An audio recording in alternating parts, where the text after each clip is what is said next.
कुछ खबरें खेल के मैदान से। रूसी Namvar tennis star Andre Rublev, America के टेनिस खिलाड़ी टेलर फ्रेट्ज़ा और कनाडा के टेनिस खिलाड़ी फेलिक्स ओजरा-साइन अपनी फतवाहत के सिलसिले को बरकरार रखते हुए मैड्रिड ओपन टेनिस टूर्नामेंट में मर्दों के सिंगल्स मुकाबलों के सेमीफाइनल में पहुंच गए। एटीपी के ज़ेर एहतमाम मैड्रिड ओपन के दिलचस्प मुकाबले स्पेन के दारुल हुकूमत मैड्रिड के वेन्यू पार्क में जारी हैं, जिसमें शायकीन टेनिस को इंतहाई दिलचस्प और कांटेदार मुकाबले देखने को मिल रहे हैं।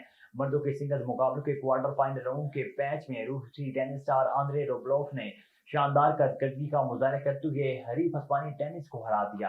पाकिस्तान की खातून को पैमा नाइला कियानी अगले 2 माह नेपाल में दुनिया की 5वीं बुलंद चोटी मकालो को सर करने के लिए तैयार हैं। मकालो की ऊंचाई 3484 मीटर है और ये एवरेस्ट के जुनूब मशरिक से 19 किलोमीटर फासले पर है।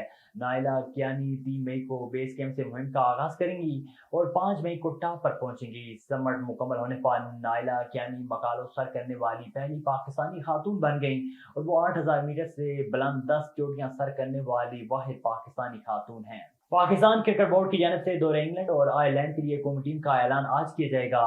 पीसीबी की जानिब से जारी एलामिया में बताया गया कि नेशनल सिलेक्शन कमेटी दौरे इंग्लैंड और आयरलैंड के लिए पाकिस्तान टीम का ऐलान आज करेगी। इंग्लैंड और आयरलैंड के लिए 18 रुकनी स्क्वाड मुंतखब किया जाएगा। पाकिस्तान क्रिकेट बोर्ड की जानिब से जारी मज़ाहिर बैटर उस्मान खान को मजीद मौके दिए जाने का इम्कान है। मोहम्मद रिजवान पहले से बेहतर महसूस कर रहे हैं और वो भी टीम का हिस्सा होंगे। मुंतखब स्क्वाड का मुख्तसर तरबीती कैंप लाहौर में लगाया जाएगा। 3 रोज़ा तरबीती कैंप 4 मई से लाहौर में शुरू होगा। Assistant coach Azhar Mahmood camp की निगरानी करेंगे। कैंप में खिलाड़ियों की बैटिंग, बॉलिंग और फील्डिंग पर तवज्जो दी जाएगी।